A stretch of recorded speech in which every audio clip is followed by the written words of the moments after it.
한국은 중요한 이웃이다. 어려운 문제를 극복해 미래지향적 한일 양국 관계를 구축해 나가길 기대한다. 우리 청와대가 축하 서한을 보낸 지 한참이 지나 일본의 스가가 보내온 답변입니다. 이런 보도가 교도통신을 통해 일본에 전해지자 일본의 우익들은 이런 추상적 답변은 한국의 오해를 부른다. 어려운 문제는 일본이 아니라 한국 정부가 태도를 바꿀 것을 기대하고 있다는 것. 어딜 봐도 한국은 적국이다. 아무리 외교 의례라도 이웃이란 말은 위화감이 든다. 이웃은 대만 정도이다. 라는 등 기대를 한치도 벗어나지 않는 여론이 형성되고 있는데요. 이들은 그렇다 치고 스가의 저 답변 내용은 얼핏 관계 회복을 바란다는 진심이 담겨있는 것 같으나 그가 이런 내용의 답신을 보낸 이유 중 가장 큰 부분은 미국에서 날아온 보고서에 담긴 경고 때문일 수 있다는 것입니다. 미국 의회가 아베 일본 총리의 사의 표명과 미일 동맹이라는 보고서를 내놓으면 아베의 외교 유산 중 하나인 한일 갈등으로 인해 한국과 일본 간의 관계는 무역에 대한 격렬한 논쟁으로 관계가 상당히 악화되었고 이는 한미일 안보를 차단함으로써 미국의 이익을 해쳤다라는 말로 한일 문제에 대해 결론을 내린 상황인데요.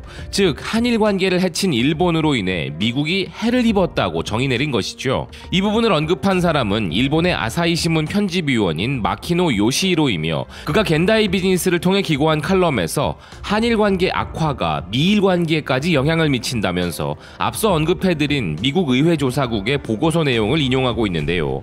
즉 한일 문제 격화를 이대로 끌고 가는 것은 미일 동맹에까지 영향을 주는 중차대한 문제라는 것이 필자의 주장인 것입니다.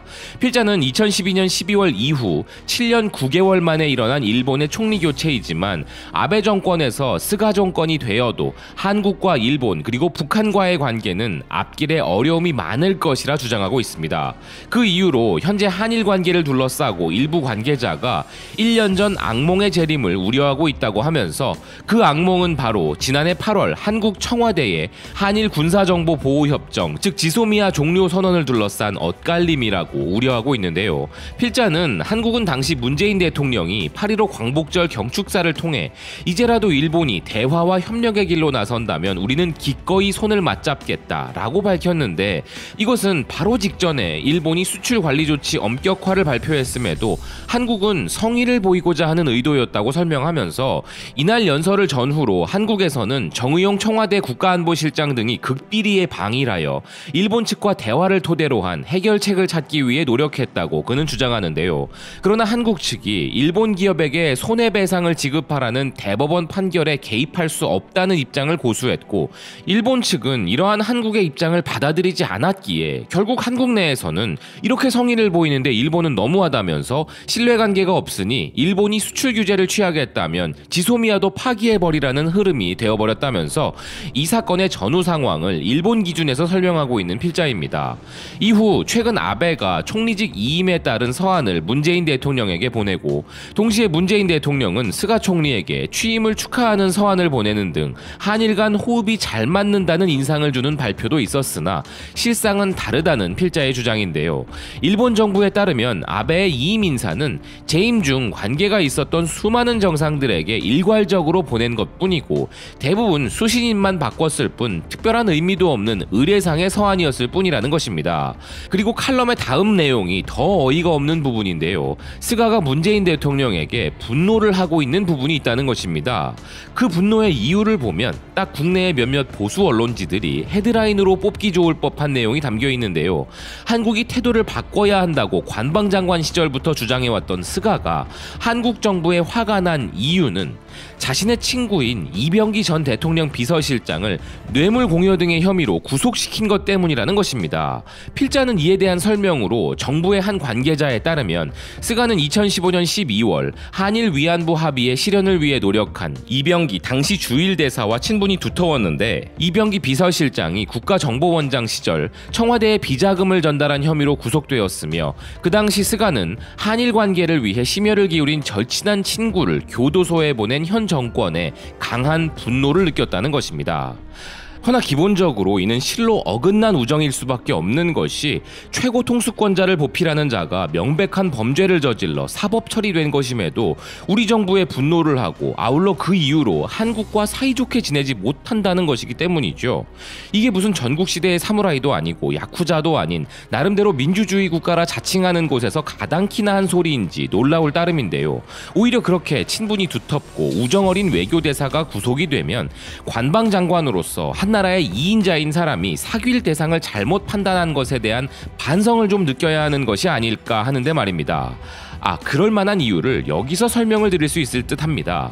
국내에서 보도되었듯 도쿄올림픽 유치를 둘러싼 일본의 뇌물공여 혐의가 밝혀졌다는 소식이 전해졌죠.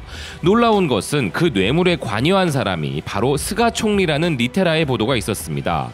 올림픽 개최가 결정된 2013년 가을경 도쿄 신바시의 고급 요정에서 열린 회의에서 스가가 도쿄올림픽은 내 덕분에 잡힌 것이다 라고 호언하면서 4, 5억 엔을 들여 아프리카에 뇌물을 주었고 비자금이 문제가 없도록 비공개 재단을 만들어 처리하도록 하는 깔끔한 범죄 행위를 주동했다는 놀라운 이야기를 한 것이 밝혀져 버린 것인데요. 즉 목적을 위해서라면 뇌물을 비롯한 수단 방법을 가리지 않는 스가이기에 이병기 전 비서실장의 죄도 결코 죄가 될 수 없는 마인드를 갖고 있는 것이고 한국 정부의 적법하고 합당한 처벌에 대해 분노하는 우리에게는 놀라운 발상이 조금은 이해가 되는 부분인데요.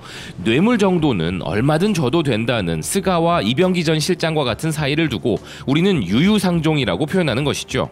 다시 칼럼으로 돌아가 필자는 이런 스가의 배경으로 인한 부분과 함께 한일 간 현재 태도의 엇비슷함을 언급하며 실제로 한국 측은 비공식적으로 의견을 교환하는 자리에서 대법원 판결 문제를 해결하기 위해 다양한 아이디어를 제시한 것으로 알려져 있지만 일본 기업에 피해를 주는 것은 1965년 청구권 협정의 파괴로 이어지므로 일절 인정할 수 없다라고 하는 일본 측의 입장이 있는 한 여전히 거리감이 있으며 현 시점에서 한국 역시 일본 기업 자산의 현금화 흐름은 전혀 바꿀 수 없음을 언급하는데요. 이런 어려운 상황 때문에 올해 안에 열릴 것이라는 기대를 받고 있는 한중일 정상회의도 열리지 못하고 있으며 한국은 올해 의장국이 된 직후 10월쯤에는 한중일 외교장관 회의를 열고 그 이후 정상회의를 열겠다는 의사를 일본 측에 밝힌 바 있지만 그 이후 상황의 진척이 전혀 없었다는 것인데요. 현재 일본 정부 내에서는 일본 기업 자산 현금화를 막을 수 있는 방안이 마련되지 않는 한 외교부 장관이나 총리의 방안은 어렵다는 것이 현실이라는 필자의 설명입니다. 아울러 결국 이렇게 되면 일본 측의 냉담한 반응에 한국 측은 더욱 반발하게 될 것이고 1년 전 악몽이 다시 떠오르게 된다며 지소미아 종료가 다시 등장할 것이라는 우려감이 든다면서 이것이 미일 관계에도 그림자를 드리우게 될 것이라는 필자인데요. 외무성 관료 중 한 명이 미국이 구상한 쿼드에서 인도가 이탈해버릴지도 모른다라고 말한 부분과 함께 미국은 현재 대중국 포위망의 유력한 기둥 중 하나로 한미일 국방협력 체제를 강화하고 싶은 생각일 것인데 스가 정권에서도 이 문제의 해결은 어려울 것이라 필자는 주장하는 것이죠. 미국이 현재 호주, 인도와 함께 추진하고 있는 중국 고립 정책들이 있지만 결국 핵심은 한미일 삼각 안보 협력이 반드시 필요하고 이런 미국의 국익에 피해를 주는 쪽은 누가 봐도 일본이기 때문에 미 의회 보고서를 통한 미국의 압력을 이기지 못한 스가가 진심은 아니라도 우리 정부에게 답신을 보낼 수밖에 없었다는 해석도 가능해지는 것인데요.